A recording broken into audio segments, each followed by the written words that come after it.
vitamin M's. This is your motivation for the week. Get your vitamin. Good evening, good evening, good evening. Hey. I am excited about you being here on tonight. Welcome to your vitamin M. I see you getting your vitamins A. I see you getting your vitamins A. Yes! Welcome to the show. Welcome again. I am so excited about you joining me on tonight. Listen, you know that we are trying to round out. We are closing out our journey through motherhood. And we're also easing right into our next series, which is my story. Everybody has a story. What's yours? And what better way to combine the two together than with my good friend, someone that is near and dear to my heart, my sister. Listen, tonight is going to be fire up in here. It's going to be fire. That's all I'm going to tell you. I'm cutting myself off because I am wanting to introduce. Listen, I know her as one, but I'm going to say her name because listen, when you work hard for something, the credit is yours. And I want to make sure that I always honor her while she is yet in my presence. So I would like to introduce to you and to welcome my sister, Dr. Tameka Lewis. Woo-hoo! Good evening! I'm so excited to be here. I wasn't gonna let you hype up the crowd by yourself. You know I had to get in on that. Yes. I was saying that's what I was like. I already know. I don't know if I thought anything different. I knew. Guys, if you don't know, you're gonna learn real quick. Oh yeah, I'm here for the show. I'm here for the show. Let's go. Listen, so excited. Listen, I am excited about you being here, sis. Thank you for coming. Of course. Listen, the perfect person to round out the journey through motherhood, and it has definitely been a journey. Definitely been a journey. And to also open up the next series, My Story. Everybody has one. We all have a story. What's yours? And so I couldn't think of a better person to join me on this platform. So listen, introduce yourself to the people, and we're jumping in because we have so much to talk about on tonight. Oh my goodness. So yeah, I'm Dr. Tameka Lewis, and I love that we're talking about the journey through motherhood alongside my story, because much of my story is about motherhood and about the way I've had to navigate life in order to make things happen for them. So yeah, I was 22 when I got married, and 23, 24, and 25 when I had my children. I've got 3 stair steps, with no knowledge on how to even be an adult. And now I'm in this weird situation where I'm trying to learn how to be a wife, learn how to be a mother, but no identity of my own to really say, but this is who Tameka is, And so I'm taking off one hat for nursing and taking off one hat for potty training, and then trying to be aligned with marriage. But sometimes we walk into situations without real preparation. And when you don't have anybody feeding and fueling you, because you're also trying to figure you out. Mind you, I'm in my early 20s. I just got out of college not too long ago. And now I'm having to be a fully realized adult when 6 weeks ago I was somebody's child. Okay, wait. Yeah. Everything, you said the process. Before we talk about the process and what that is, before we discuss the process, listen. When I asked you to come on and for us to just sit and to talk, guys, this is just sisters sitting and just having a conversation about our journeys and about where we are. So when you think about journey through motherhood, what does that evoke? What does that mean to you when I said journey through motherhood? What does it say to you? Really just the evolution of becoming another version of yourself, because you have to mold and mend for all of the changes. One thing I love about motherhood is that you can actively see your kids grow. And so you have to accommodate their growth. You're not always going to talk to them in the baby talk. You know what I mean? And you've got to get to a place to where they are self-sufficient and independent. But that requires you to shift your mindset, right? But if you're not capable of also knowing that you yourself are going through changes, you can easily resent motherhood because you haven't self-resolved. You haven't really dealt with the healing that you need to encounter. And now you see your kids as the reason why you can't, when actually they're the reason why you can. Can. So when you think, okay, so you said two things, that it is a process. Yeah. Well, what do you mean by when you say that it's a process? Like, what do you mean when you say that it's a process, that motherhood is a process? Yeah, it's a process because your journey isn't like anybody else's. Your journey is not even like your mother's journey, because your mother had a different set of circumstances in raising you than you have in raising them. So it's constantly going back to the drawing board and assessing, did I do good at this today? Also giving yourself the grace to know that this is your first time raising a kid. And even if it's your fifth kid, it's your first time raising that kid, right? And giving yourself permission to get to know this person the way you would any other stranger on the street. This kid is a stranger. Just because it's your child doesn't mean you know him.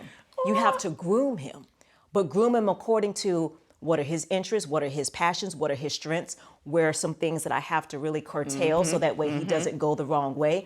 And the scripture tells us to raise them in the way that he should go, not the way that we would like him, right? So it's not you making a mini me, it's you making a perfected him or a perfected her by understanding them.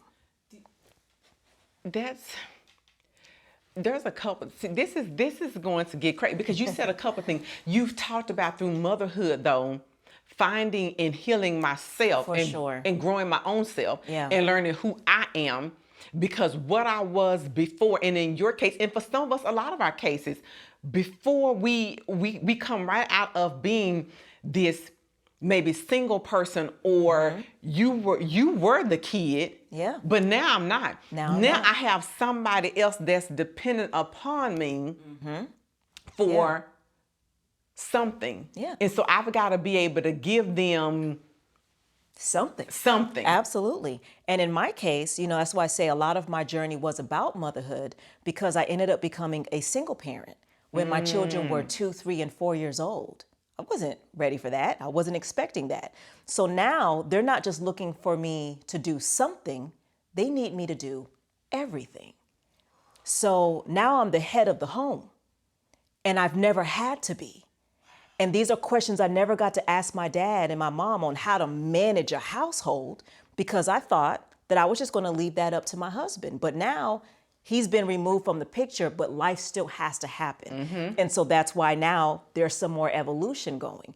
How do I be present for my children, but also put myself in a situation to where they can see me win and succeed, so that way our standard of living doesn't change just because 50% of the income has. You see what I'm saying?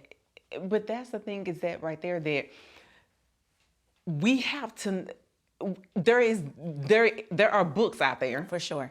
But when you're raising a kid, when you're raising children, it's not necessarily what's in the book. You said that we have to then in turn discover and learn them for who they are individually, like who they are on their own. So what I want to do is, I want to stay right there, and I want to take a pause. We got to take a commercial break.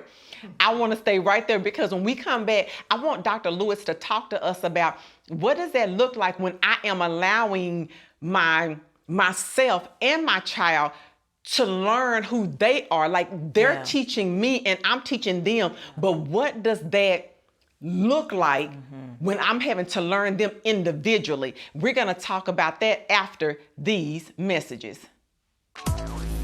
Marshall Sterling is available for your next event. Known for her energetic speaking style and down-to-earth teaching, Marshall has made a positive impact on her audience at every engagement. Whether it is a keynote address, conference, workshop, breakout session, or staff meeting, Marshall brings the same fire and excitement to every session. To bring the Sterling experience to your next event, scan the QR code on the screen or go to www.marshallsterling.com.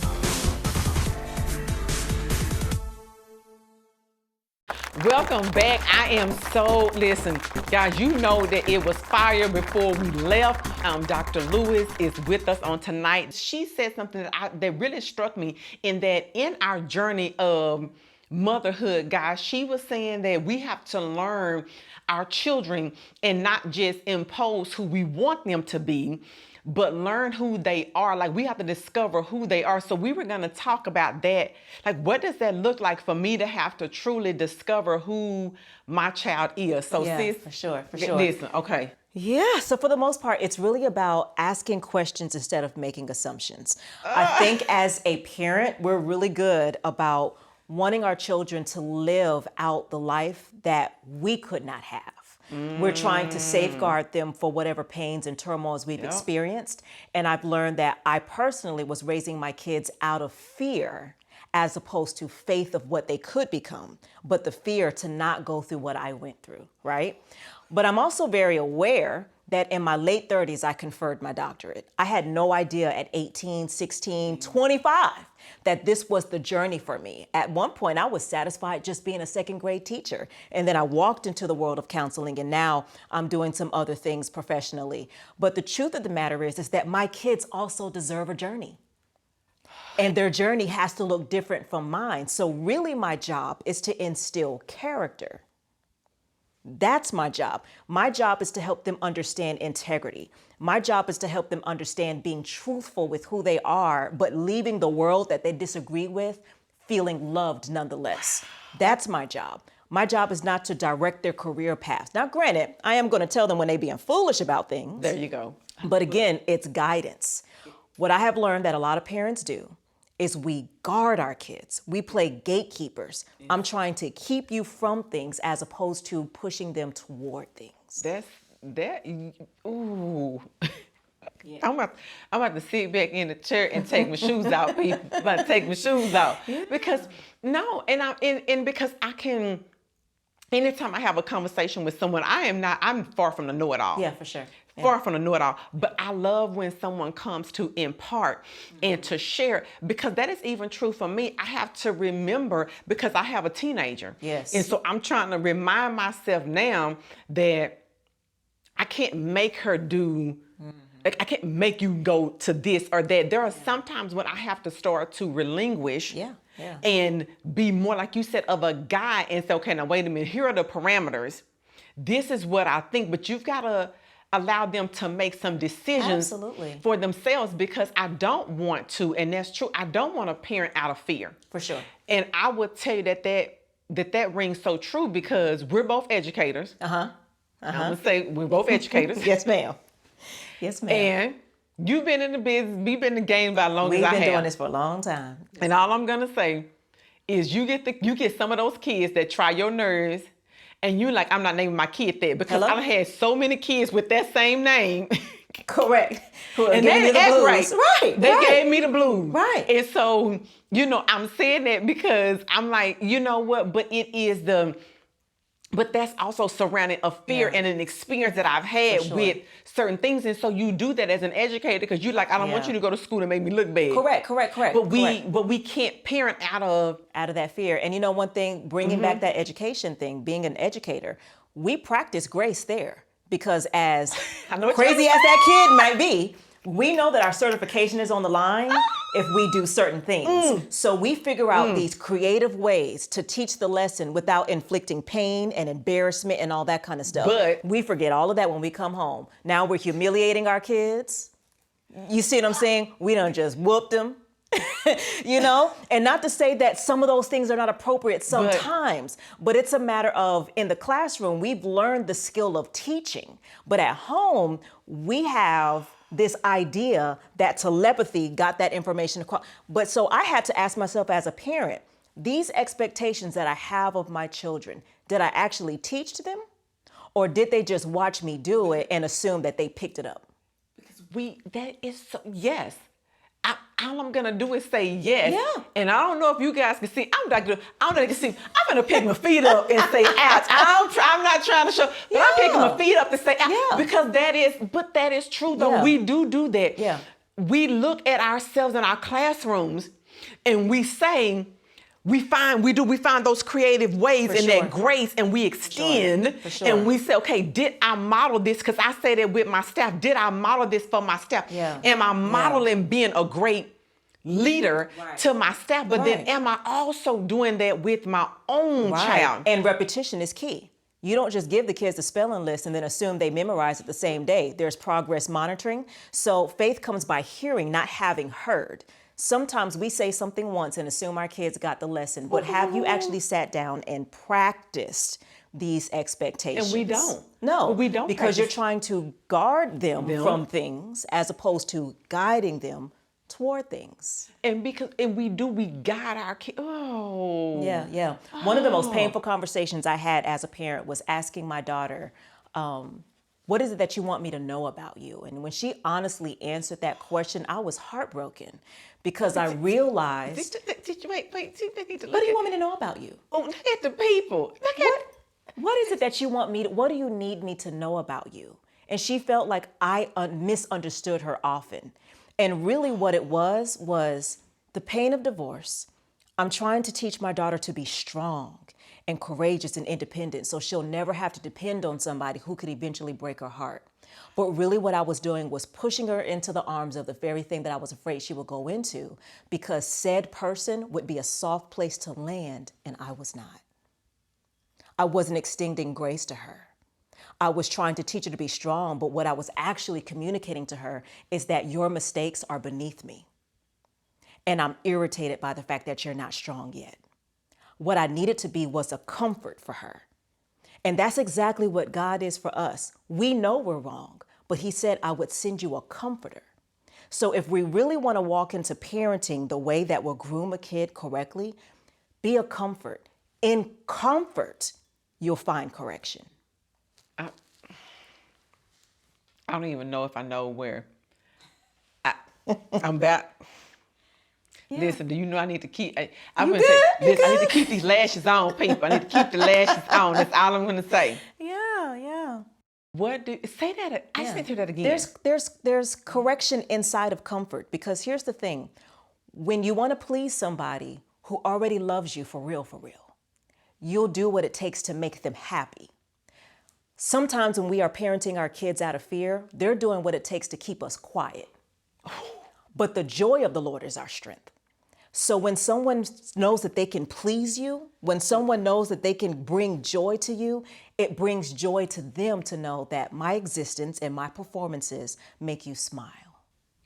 But if you're insatiable because it's never enough, then they start to withdraw. Sometimes they start to evade, and sometimes they find comfort in dangerous places because they didn't. Absolutely. Because sometimes our actions drive them to the very place that we don't want them. That we don't want them to be. Absolutely. But what if we all had that?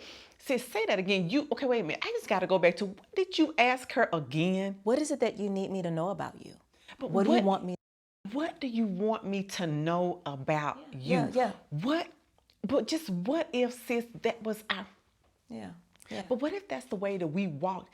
That is the journey through motherhood. Yes. What is it that you want me to know about you?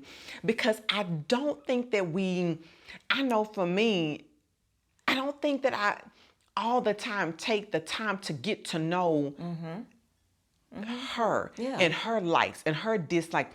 What do you want me to know? Yeah. Because if our life is just geared around the commandments that we could not break and that we should not break, then where is grace, right? So what is it that you need me to know about you? Because I have 3 children with 3 distinct personalities. I would even advise that parents give their kids personality tests, so that way you'll know what is their temperament. Are you dealing with an introvert when you're an extrovert? So what you consider lazy, they're actually just processing, right? So a lot of things are going on. So with my daughter, when I asked her that very intrinsic and deep question, what am I misunderstanding about you? What it did, that gave her the strength that I was trying to teach her, because now she has a voice. This is just, I'm telling you, what is it? What do I need to know about you? What do you want me to know? What misunderstandings might I have? That's deep. Listen, we are going to dive in further after these messages. Are you looking for a way to present your product, service, or event to a new audience? Are you ready to take your business to the next level? Act now if you would like to be featured or advertise on the Vitamin M Show with Marshall Sterling. This is your chance to present your product, service, or event in over 200 million homes. Do not miss this opportunity. Scan the QR code on the screen or go to www.marshallsterling.com. Welcome back. It was deep before we left. I told my sis I had to keep my eyes. She was trying to take my eyelashes off. You trying to take my eyelashes off my eyes. I'm so sorry. I'm like, see, no, that was so. I'm just saying, like, have we ever stopped? Like, I did that with because you'll see people say, okay, like with my class, you'll ask kids, you'll ask parents, all of that, but asking your kid, that's deep. Like ask your own child, what do you want me to know about you? What is my misunderstanding of you and where we are? Because I can just imagine the place where that puts. Yes, yes. It actually deepens the relationship. Of course, when your children are much younger, you do have to just lay the law and lay the foundation because they don't have the cognitive ability to even have judgment. They're touching stoves. So you do have to add those limitations. But as they grow, that's why I like to sum up motherhood with the word evolving. Because as they grow, there's need for more conversation. There's need for more insight. There's actually need for them to teach you some things because their world, it's much different than the 80s when I was growing up. I wasn't dealing with social media and cyber this and all, people knowing everything that happened before you even get to school. That wasn't my norm. So some of the things that are shocking to me, they're desensitized from. Okay, it's a whole different culture. So I need them to educate me on some things. Like, am I being overbearing or overboard with some of my thoughts about a subject? Because these are your norms. But then within that conversation, okay, those are your norms. It doesn't mean it's okay. So now let's add that conversation about when it's appropriate, right? What's my expectation? So that way, as you grow, you get to have an informed decision on how you lead your life, as opposed to this legalistic idea of what it takes to make me happy, and then feeling internally like you'll never meet the mark. And we definitely don't want our children to think that they won't meet the mark and trying to, because there's that balance between. They're not here to necessarily, in a sense, in my mind, like make you happy. Right. But you want them to grow up to be a happy individual with who they become. Absolutely. So you are, when you said that they're building character. Talk to us just about, like, just your journey in general. What has your journey through motherhood looked like? And then how does that intersect with your story of becoming Dr. Lewis? Yes. Well, for the most part, I have been a single parent for the majority of my years as a parent. I have an 18-year-old now. And, he got a little mustache and all that kind of stuff. But, when I became a single parent, he was 4. So this has been me and them this whole time. And what I will say is, just to make ends meet, I knew that there were some things that I wanted to accomplish professionally. I found myself counseling as a second grade teacher, so I decided to confer my master's in counseling, and then, went through some other experience and just wanted to understand human behavior and how the mind actually works to connect psychology to spirituality, right? So that's how my doctorate came about. But what I will say is, the proudest moment of my life was when I was conferring my master's and the announcer asked for the family of the graduates to stand because they owe a thank you to them as well. And to see my 3 children stand up and look at me with those proud eyes, the tables turned. Not only are they trying to make me proud, I'm also trying to make them proud. And that informs my decision as a mother. After this day is over, do you still know that I love you? Do you still know that I'm proud of you? And am I the person that you would like to emulate? And not necessarily in career choices, but in character. In character, yeah. Will you think of me when you're trying to decide, how should I address this situation? How should I approach this person? Did your mother lead with grace and with mercy? Or was she always angry? So because I also want to make them proud, I don't want to embarrass them, except for when I wear my funny costumes to their school.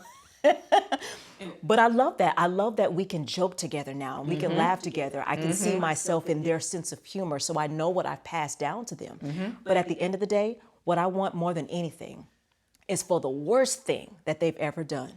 I want them to know I should know about it, and I got them. I've got them.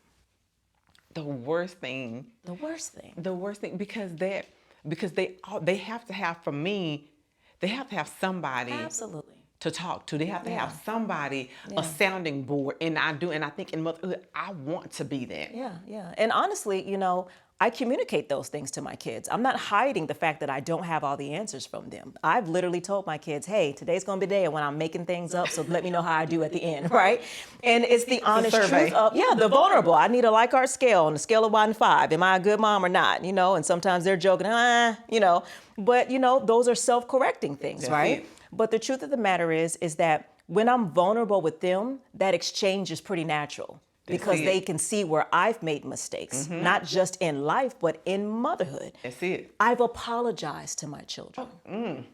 Not can we go to McDonald's because I'm just trying to get away of, breaking the ice. No, I've had to say, I apologize. I was wrong in that assumption. But we don't, that's deep to apologize. Oh, yeah. Because sometimes we don't apologize for nothing. We'll be dead, know we wrong, and won't say anything. But that's also a part of what you keep hitting on, is talking about building that character. Because that builds character when they're able to see that it's okay to apologize. Yeah. And at the end of the day, they are your children, but they're people. They are people with feelings and dreams and hopes and fears. And it is our job to make them feel safe enough to become the best version of themselves that they can. Whew, Dr. Lewis, this has been fire. It has been. Friend, thank you so much for joining me. I am a little speechless at the end of the night. I have so many takeaways. Being honest with your kid, asking your child, where do you see me? What mistakes? What do you think? What do I need to know about you? And building character will be my takeaways from the journey through motherhood. And as I segue right into my story, this has been your Vitamin M. I love you. I appreciate you. And we will see you next week.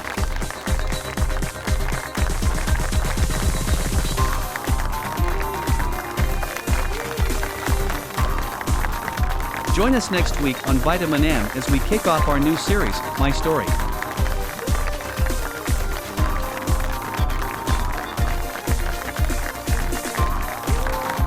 Please visit our website at www.marshallsterling.com.